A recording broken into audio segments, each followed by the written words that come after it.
actually ended up at this campground sort of by dumb luck.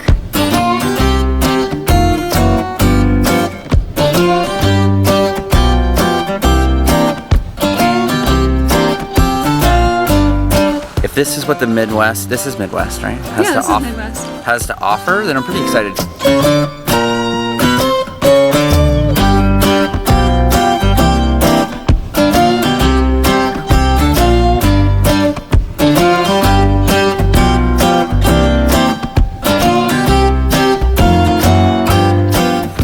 There you go. Oh, hey, what's going on, guys? We are at Oakwood Lakes State Park in South Dakota today. In our new home. In our new home. We just established our domicile yesterday. We got our licenses. Yep, and we decided to come up here because there has been a crazy heat wave and we needed some power. We needed some juice to keep the dogs nice and comfy. This was the closest option, which actually ended up being really, really cool. We don't do state parks or paid camping very often, so when we do, we like to make a video for you guys of the area because we always find those videos helpful. This state park has quite a bit to offer. There's boating, jet skiing, swimming. Obviously you can rent canoes right here. You can rent canoes and kayaks and various other like games from the front office. Yep, obviously they sell firewood and all that, but we're gonna kind of go through and show you the area, show you what we like about it, show you what we dislike about it, all that kind of stuff, and we hope you enjoy the video.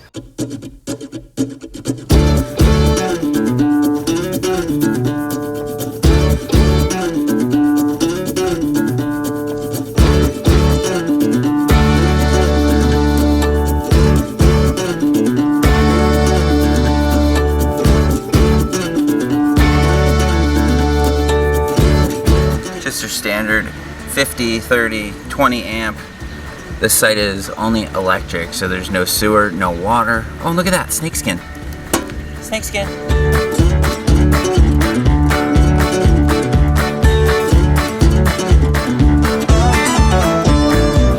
So this place has bathrooms with showers. This is fairly standard. It's nice, good water pressure, you know, your typical campground shower. This one only has one stall, but there are a couple other bathrooms in this loop that have multiple stalls. So nice, it's right across the way from us, so it made it easy to take a nice shower after a day of swimming.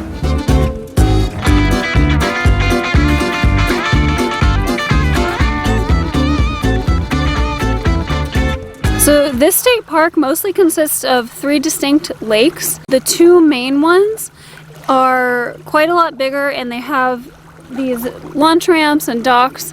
This is just one where you can launch your boat. They have a pretty big parking area up there where you can park your truck and your boat trailer. It's really nice. It's really, really pretty. I'll just show you guys. This whole lake is quite big and there's a lot of inlets. So we got some jet skiers way over there. So our first 6 months on the road, we went to Texas. And this for some reason reminds me of Texas or South Dakota. It's very far apart.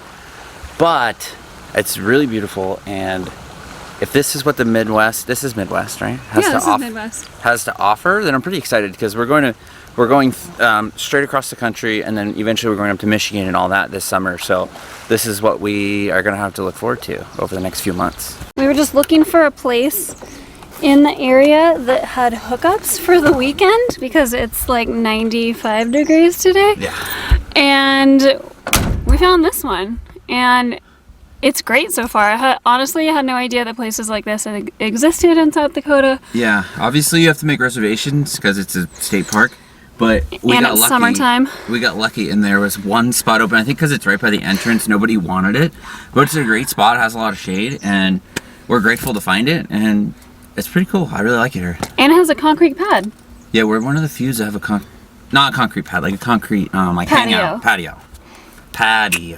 So this might be a Midwest thing. That's something we haven't experienced other than in Texas when we stayed at a rodeo grounds, but they actually have designated horse campgrounds where it's for your horse trailer. They have corrals set up, they have like extra water troughs, and it's kind of like a standard campground, except there's an area for your horse. That's pretty cool if you're passing through and you happen to be a horse person? A cowboy? Yeah. I don't know. Maybe if you're on your way to a rodeo. Yeah, it's nice that they offer that, and then they have standard sites, and then as well they have tent sites, and they're all kind of in their own little areas. Yeah, the horse camp is definitely in its own like secluded area right next to the corral, which I'm sure is really nice for horse owners. No campground would be complete without a water fill. Every time we go, we're normally boondocking here and there, so if we pay, we're taking long showers, we are filling and dumping our tanks, and we're utilizing everything that we paid for. So this is nice. They have water fill, and I like that it is further away from the dump station, and they have separate water over there. So this is sanitary, not sanitary, multiple lanes, which is great. And you know what? It actually looks like they are built somewhat decently. Half the time, you know, there's a giant curb and your hose has to go like this and then go up. It's just a nightmare. This looks pretty good. Okay, and if you do book a campsite here, don't be surprised when you get here and you also have to pay an $8 state park entrance fee. I was surprised with that, and it's kind of annoying to me because I feel like if you're paying for a campsite and you're staying in your campsite, shouldn't that just be included in the fee? So I guess most people who live in South Dakota probably have a yearly pass to all the state parks. Right. We don't, because, well, technically we live here now, but we're not here that often.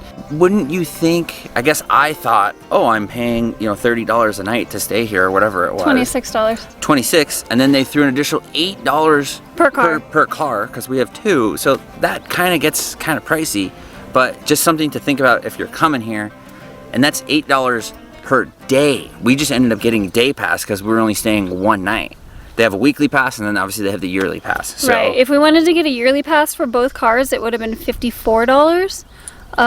Yeah, so that adds up quickly. But, you know, that said, if you are just coming for the day and you're not going to be actually camping, it's only $8 to get in. Which, yeah, $8 is pretty good if you want to just come canoeing, if you got your own boat or canoe. It might cost more to launch a boat, but like if you have a canoe, I'm sure it's just $8 and you can use the launch ramp and all that. There is a swim beach. Yeah, we're gonna go swimming later too.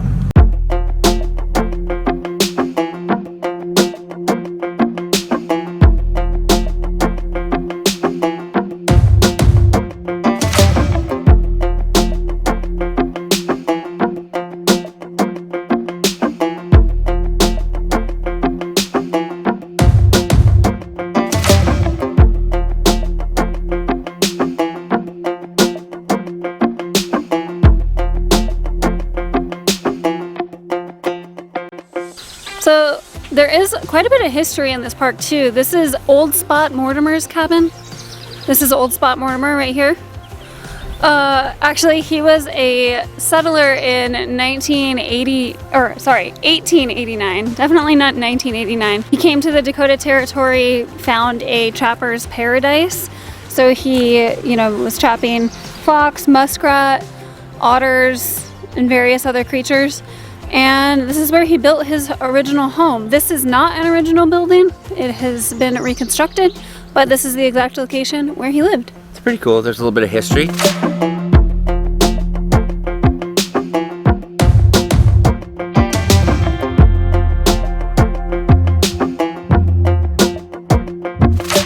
Another nice thing about this park is that they have these hiking trails all over, and they are very family friendly, flat, wide, very scenic, great for biking as well.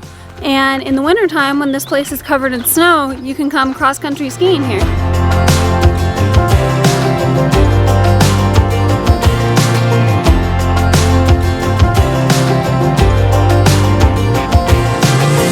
Honestly, just driving through the park is really nice and relaxing as well. It reminds us of like the South or Texas or Oak Alley. Like a really nice city park, basically. Yes, a park. But huge.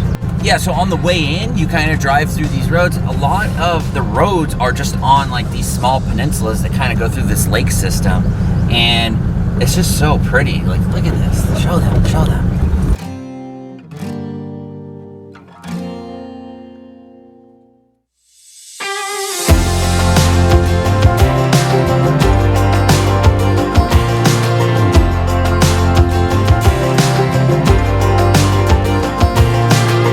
that we've worked up a sweat exploring the whole park, we're gonna go do our favorite cooling off activity and go swimming over here at Swimmers Beach.